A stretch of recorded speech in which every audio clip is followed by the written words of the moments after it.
गाजी साहब, ये कई किताबें जो है ना पब्लिशर्स ने हिकायात सादी के नाम से छाप निकाल ली है, निकाल ली, कुछ मुंतखब निकाल लिया है कुछ। हाँ जी। और असल किताब गुलिस्तान और बोस्तान 656 हिजरी में गुलिस्तान रकम हुई और 655 हिजरी में बोस्तान जो है वो नज़्म में है, मसनवी की सूरत में, ये नसर और अशआर की सूरत में।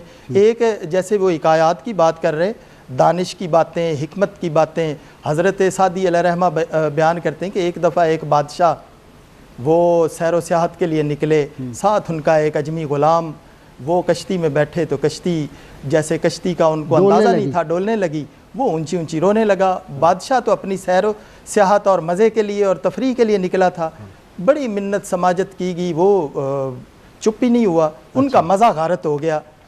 तो एक दानिश्वर बीच में बैठा हुआ था, उन्होंने कहा अगर बादशाह सलामत इजाज़त हो तो मैं किसी तरीके से इसको खामोश करवाऊँ।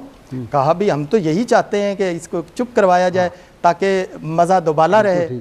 तो वो उन्होंने उसको उठाया और दरिया में फेंक दिया, जिसकी वजह से वो डर रहा था। वो सारे लोग बीच में हैरान हुए, ये तो डर रहा था तो इसको फेंक दिया। तो जब उसने 2-4 गोते खाए तो उसको बालों से पकड़ के कश्ती में खींच लिया, तो वो एक कोने में बैठ के चुप हो गया।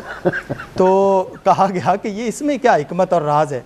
तो सादी अलैहिर्रहमा उसी गुलिस्तान में कहते हैं कि जिसने पहले कभी कोई मुसीबत या तकलीफ़ न चखी हो, उसको उस आसूदगी का और आराम का अंदाज़ा नहीं होता। इसी तरह एक मेरा अपना जो है ना वाक़या, गाँव में एक बच्चा आया, वो घर में बिजली का बटन टिक टिक टिक टिक, मैंने उसे 2-3 मरतबा मना किया कि ये आपको करंट लग जाएगा।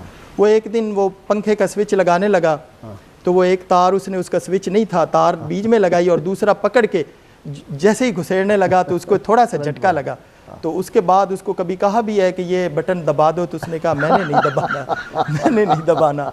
तो ये हिकमत के पहले उस मुसीबत में गिरफ्तार हो जाए, फिर वो उससे जो है ना वो उसको उसकी आफियत का, उस सुकून का उसका पता लगेगा।